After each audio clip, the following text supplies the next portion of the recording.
मर्दान से 15 किलोमीटर दूर एक 2000 साल पुराना शहर है जिसका नाम तख्तबाई है। जब इस शहर को खोदा गया तो यहाँ से ऐसी चीजें मिली जिसने दुनिया को हैरान कर दिया। आखिर साइंसदान को यहाँ से क्या मिला, ये कमाल की इन्फॉर्मेशन आप जानोगे आज की इस वीडियो में, तो पूरी वीडियो वॉच कीजिएगा। और आप देख रहे हैं स्पेस वर्ल्ड। तकरीबन 3rd सेंचुरी BCE में अशोका हिंदुस्तान का एक ताकतवर बादशाह था। वो एक जालिम बादशाह था। उसने बहुत ज्यादा कत्लो गारत की। सबसे ज्यादा कत्लो गारत उसने कलिंगा की जंग में की, जिसमें उसने 1 लाख लोगों को मरवा दिया। इतनी सारी लाशों को देखकर उसे गिल्ट फील हुआ और फिर उसने बुद्धिज्म मजहब को कबूल कर लिया। इस मजहब को फैलाने के लिए उसने टेक्सला और दूसरे इलाकों में शहर और तालीमी मरकज बनवाए, जिनमें एक मशहूर शहर सिरका भी शामिल है। अशोका के बाद बुद्धिज्म और ज्यादा फैलता गया और फिर 1st सेंचुरी CE में यानी 2000 साल पहले एक बुद्धा रहबान ने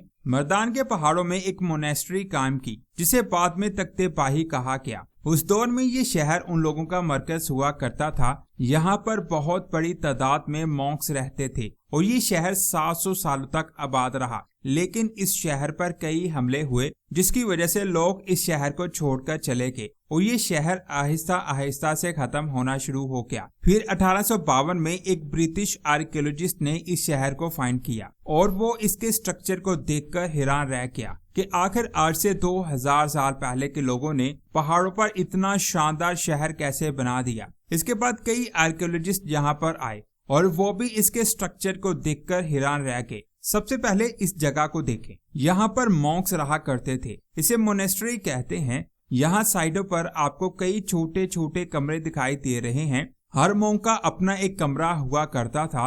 इन कमरों में वो रहते, इबादत और मेडिटेशन करते। वो बुतों की और इन स्तूपास की इबादत करते थे। अगर बात करें मेडिटेशन की, तो उन लोगों के मुताबिक मेडिटेशन एक ऐसा अमल है जिसमें वो इस पोजीशन में बैठकर अपने अंदर के स्ट्रेस को बाहर निकालने के लिए अपनी आंखें बंद करके गहरी गहरी सांस लेते और अपना फोकस किसी एक चीज पर करते थे। उन लोगों का मानना था कि ऐसा करने से उनको अंदर से सुकून मिलता है। कमरों के सामने आपको कई छोटे स्तूपास नजर आ रहे हैं और यहाँ पर कई छोटे स्तूपास हैं जिनको मॉन्क्स की याद के तौर पर बनाया गया। और जब किसी मॉन्क्स की विश पूरी होती तो वो यहाँ पर एक छोटा स्तूपा बनवा देता। इन कमरों को ऐसे पत्थरों से बनाया गया है कि सर्दियों में कमरा अंदर से गर्म रहता और गर्मियों में अंदर से ठंडा रहता। और यहाँ पर पानी निकालने का एक फुल प्लान सीवरेज सिस्टम बनाया गया है। आप इस जगह को अच्छे से देखें।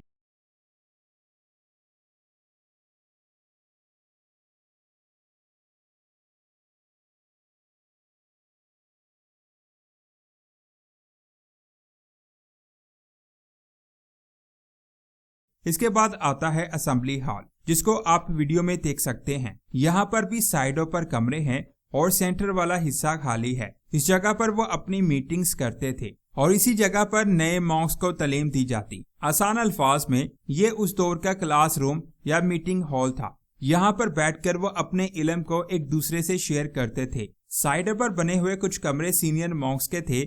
यहाँ रहकर वो स्टूडेंट्स को गाइड करते थे और कुछ कमरों में नए मॉन्क्स रहते थे। यहाँ पर वो तालीम हासिल करते। कहा जाता है कि इस जगह की 3 मंजिलें थी, जिनमें नीचे वाले 2 फ्लोर्स क्लासरूम थे जबकि आखिरी फ्लोर हॉस्टल था। असेंबली हॉल के साथ आप एक बहुत बड़े कमरे को देख सकते हैं। ये उन लोगों का डाइनिंग रूम था।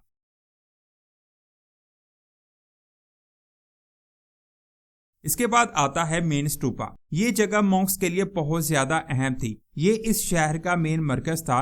यहाँ बीच में बड़ा स्तूपा आपको दिखाई दे रहा है, जिसके गिर्द मॉन्क्स इकट्ठे होकर इबादत किया करते थे। लोगों का कहना है कि स्तूपा के ऊपर ड्रम्स रखे जाते, जिसके ऊपर इस तरह के सर्कल शेप के पत्थर रखे जाते, जिनको आप वीडियो में देख सकते हैं। और इन पत्थरों को आप यहाँ भी देख सकते हैं।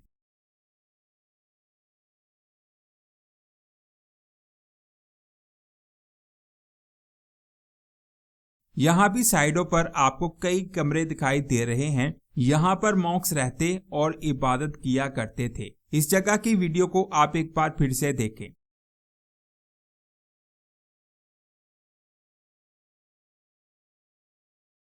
इसके बाद इस जगह को देखें जिसमें आपको एक बहुत बड़ा कमरा दिखाई दे रहा है। असल में ये उन लोगों का कॉन्फ्रेंस हॉल हुआ करता था।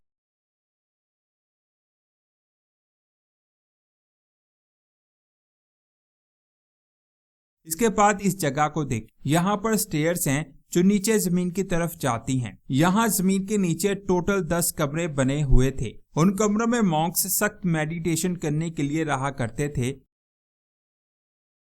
इस जगह को भी देखें, इसके अंदर आपको ये जगह दिखाई दे रही है।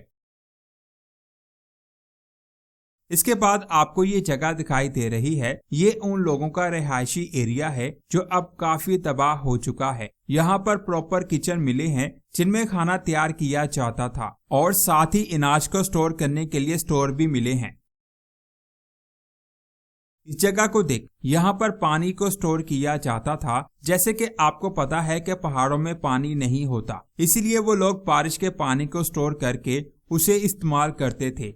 आप यहाँ पर देख सकते हैं कि इस शहर को पहाड़ की काफी ऊंचाई तक बनाया गया है जिसका बहुत सारा हिस्सा तबाह हो चुका है। यहाँ से आपको शहर अच्छे से दिखाई दे रहा है। जरा सोचिए कि आज से 2000 साल पहले के लोगों ने पहाड़ों की इतनी ऊंचाई पर इतना शानदार और मजबूत शहर कैसे बना दिया जो आज भी काफी अच्छी हालत में मौजूद है। इस शहर को पहाड़ पर इसलिए बनाया गया ताकि दुश्मन से बचा जा सके और दूर तक नजर रखी जा सके। उन लोगों ने आसपास के पहाड़ों को तोड़कर उन पत्थरों से इतना शानदार शहर बना दिया, लेकिन उन लोगों ने शिर्क किया और अल्लाह ने उनको तबाह बर्बाद कर दिया। वो लोग यहाँ पर 700 सालों तक रहे और फिर उन पर कई हमले हुए जिसकी वजह से वो लोग इस शहर को छोड़कर चले गए। इसके बाद बात करते हैं चुकंडी कब्रिस्तान की। ये कब्रिस्तान कराची से 29 किलोमीटर दूर मलीर के पास मौजूद है। हिस्टोरियंस के मुताबिक इस कब्रिस्तान की तारीख 15 से 18वीं सदी की मानी जाती है।